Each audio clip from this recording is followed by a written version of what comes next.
میں نے کہا نانا is a bad Muslim Leaguer, I am a good Muslim Leaguer. اور یہ نعرہ کمل صاحبہ آج تک یہ نعرہ مسلم لیگ کا اس نے پیچھا نہیں چھوڑا. بیڈ مسلم لیگرز اور گڈ مسلم لیگرز. اس کے بعد 69 میں نے بھٹو صاحب کو ڈاکٹر مبشر حسن صاحب کے گھر میں اس وقت 10ویں جماعت کا سینٹرل ماڈل اسکول کا طالب علم تھا. میں اپنے سائیکل پہ خاکی نیکر اور سفید قمیض پہنی ہوئی, بستہ پیچھے کیریئر پہ, تو میں سمن آباد سے سائیکل پہ, کچے پکے راستے ہوتے تھے, جیل روڈ وغیرہ تو بعد میں بنی ہیں, یہ جو ڈرین ہے, گندا نالا ہے, اس کے ساتھ ساتھ آتے تھے. پھر رستہ ڈھونڈنا پڑتا تھا اور پھر مبشر حسن کا گھر ڈھونڈا.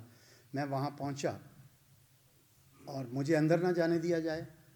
میں نے چیخ و پکار کیا, انہوں نے میری سائیکل بھی اٹھا کے پرے ماری. تو میں نے بھٹو صاحب نے میری اندر سے آواز سن لی اور انہوں نے کہا کہ یہ بچہ کیوں چیخ رہا ہے. انہوں نے کہا سر یہ آپ سے ملنا چاہتا ہے. جب میں اندر گیا تو بھٹو صاحب چونکہ کلیگ رہے میرے نانا کے 64 اسمبلی کے, یہ وزیر خارجہ تھے تو میرے نانا اسپیکر تھے اسمبلی کے, لیجسلیٹو اسمبلی کے.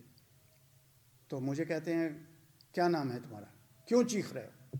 میں نے کہا میرا نام شہزادہ عالمگیر ہے. اس نے کہا یہ شہزادوں کی پارٹی نہیں ہے, ہمیں شہزادے نہیں چاہیے. میں نے کہا میں اپنا نام بدل دوں گا لیکن میں نے آپ کو جوائن کرنا ہے. اور انہوں نے مجھے اپنے ساتھ ڈاکٹر مبشر حسن, معراج محمد خان, ایم کے خاکوانی, یہ فاؤنڈر ممبر تھے. تو اس دن کارڈ فائنل ہو گیا تھا اور ممبرشپ کی شرائط فائنل ہو گئی تھیں, اور 4 آنے ایک رسیدی ٹکٹ جاری کی جاتی تھی, رسیدی ٹکٹ کی طرح کی ایک ٹکٹ پی پی پی نے بنوائی تھی. تو وہ میں اس 54 کا ممبر بنا. تو سب نے اعتراض کیا کہ یہ بچہ ہے سر, ووٹر بھی نہیں ہے, تو اس کو, تو میں رونا شروع ہو گیا. تو بھٹو صاحب نے کہا نہیں بنا دو اس کا. میں نے کہا اصلی کارڈ بنانا ہے, مجھے ٹرکھانا نہیں, میں آپ سے ٹرکھوں گا نہیں, اصلی کارڈ بنائے میرا. تو میرا ممبرشپ نمبر جو میرا اعزاز ہے, میرا ممبرشپ نمبر 7 ہے پارٹی میں. پہلے 10 ممبروں میں شامل ہوا. اس کے بعد میں نے اپنی پوری زندگی پاکستان پیپلز پارٹی کو دی. نذیر کیسر میرا بھائی, میرا دوست اور میرا ہم رکاب رہا ہے. پوری زندگی میں نے پاکستان پیپلز پارٹی کو دے دی. بہت بڑی بات ہوتی تھی. ڈپٹی نذیر احمد میرے تایا دادا تھے, میرے دادا جان کے بھائی تھے.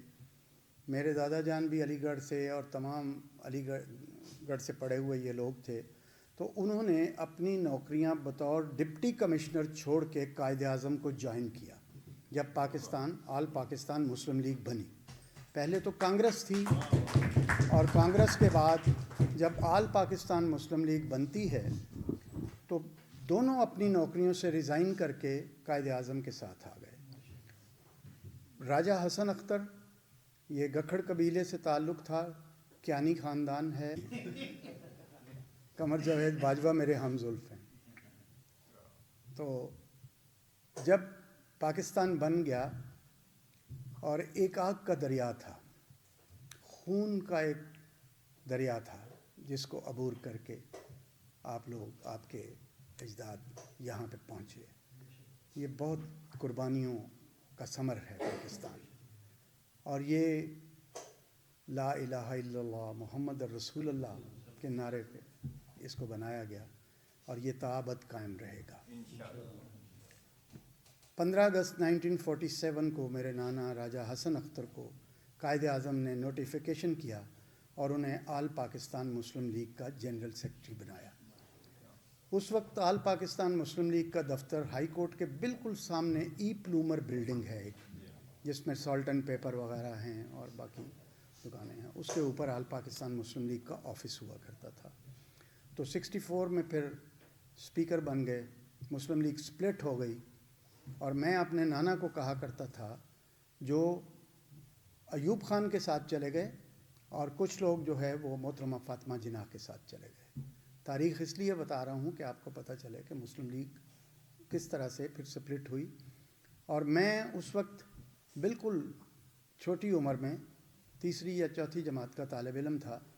تو میرے نانا جب الیکشن میں کھڑے ہوئے تو ایوب خان کا انتخابی نشان پھول تھا اور محترمہ فاطمہ جناح کا انتخابی نشان لالٹین تھا.